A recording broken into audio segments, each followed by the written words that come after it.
Hey, 7th grade, welcome to week 12. Welcome to week 12. So last week, we dove a little bit deeper into the story, the Iliad. Okay, now that was written by ancient Greek poet Homer. We learned a little bit about him, and we started watching a documentary done by Discovery Education called Unsolved History, okay, about his story to try to figure out what parts are true and maybe what parts did he make up. Okay, we're trying to figure out, is Homer lying? Or is Homer telling the truth? So last week we answered some questions and we watched that documentary and we started building a T-chart together. Okay. Now, if you're not quite sure what I mean by T-chart or you haven't started yours yet, it's going to be super helpful. Okay, let me show you. So here we are on Monday, 11/9, okay, on our lesson notes and links page for week 12. And a couple things to help you out. So obviously the questions that we were answering in the documentary, those were on last week's page. Okay, so you can always check those out if you need to go back and get some answers that you don't have yet. But the T-chart, okay, if I haven't given it to you yet, here it is. Okay, it's a basic T-chart. Click on it. It's an embedded Google Doc. Okay, it looks very similar to other documents and assignments I've given you before. If you want a little bit bigger version, click on that link. It'll pop up a big version in your Google Docs. Basically, we're going to add evidence to our T-chart, okay? Things that Homer is telling the truth about, things that he's lying about, okay? So, for example, okay, or things, maybe it's not necessarily a truth or a lie, but it might be evidence that pushes us one way or the other. So let me grab some of my information here, and we can add it together. Okay, I'm back with some helpful information. So I looked back at our questions from the video last week, and a couple things I think we should talk about or add to our T-chart here. One thing, Homer didn't live during the Trojan War.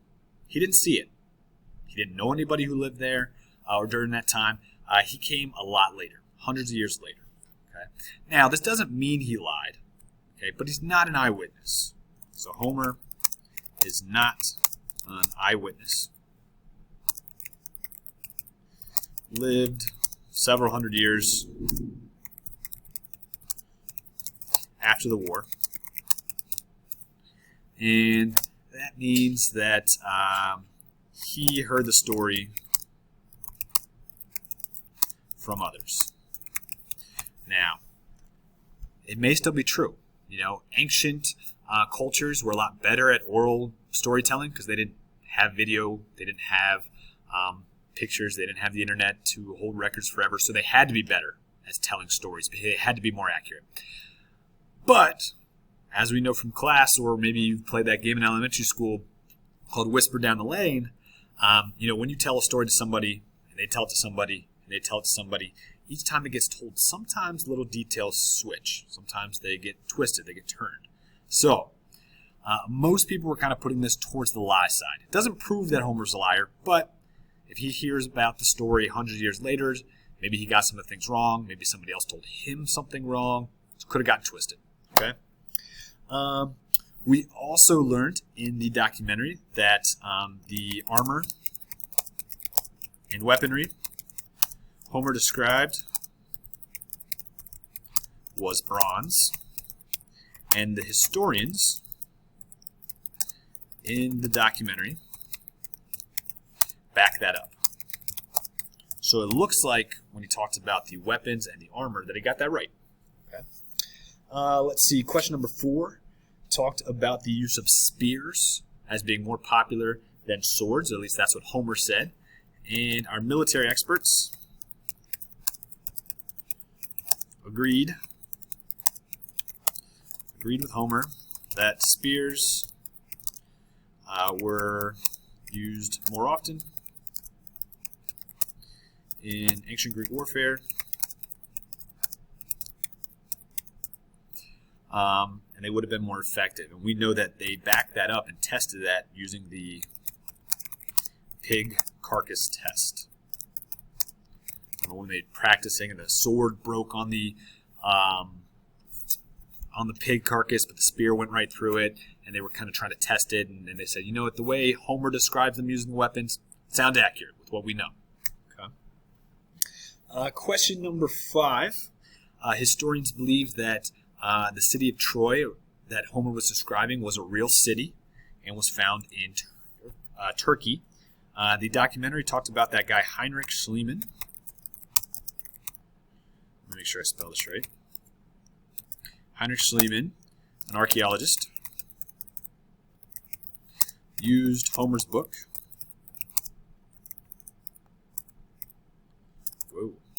to find the site of Troy.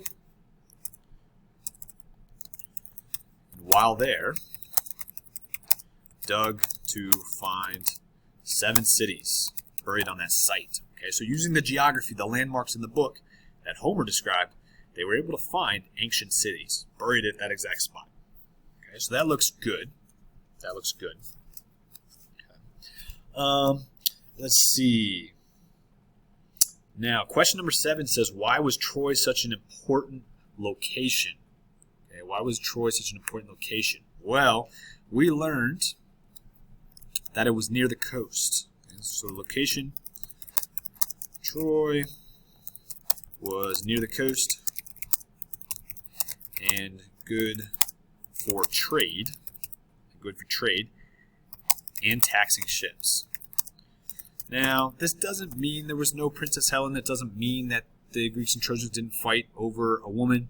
But it might be some evidence that maybe Homer didn't get the full story, or maybe he kind of did the romantic side of the story with the woman and the prince and all that kind of stuff, when maybe in reality the war was more about money and trade. Okay, so we got to take into factor Troy's location, how that was important. That doesn't look great for Homer. Question number 8. It asked about the military experts and the simulations they ran through the computers. Well, they took data. Put this over here. Military experts collected data on weapons and armor and geography of the battlefield, and ran it through the West Point computer simulator. West Point is the Army college. Okay? Each branch of the military kind of has their own university or own college where they send people, and that is the premier college for the Army.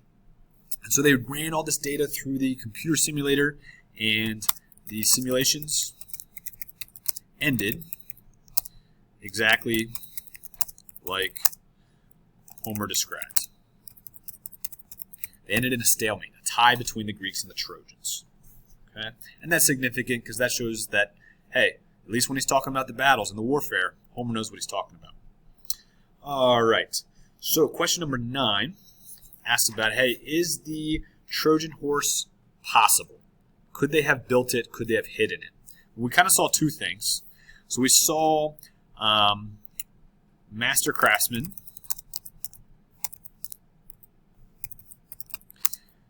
in the documentary built. Master craftsmen in the documentary built a Trojan horse using ancient building techniques. So it was possible. Was possible. Now, the thing that looked kind of bad for Homer was in the documentary, the volunteers were not able to stay quiet in the horse for the entire test. Now, a couple pieces of information real quick. They were not soldiers, and it was not life and death. Okay, it's just a test. It was just a volunteer thing. So maybe real commandos, maybe real soldiers could have done it. It's a possibility. Okay, so that kind of ended where we were at filling in this chart for our video.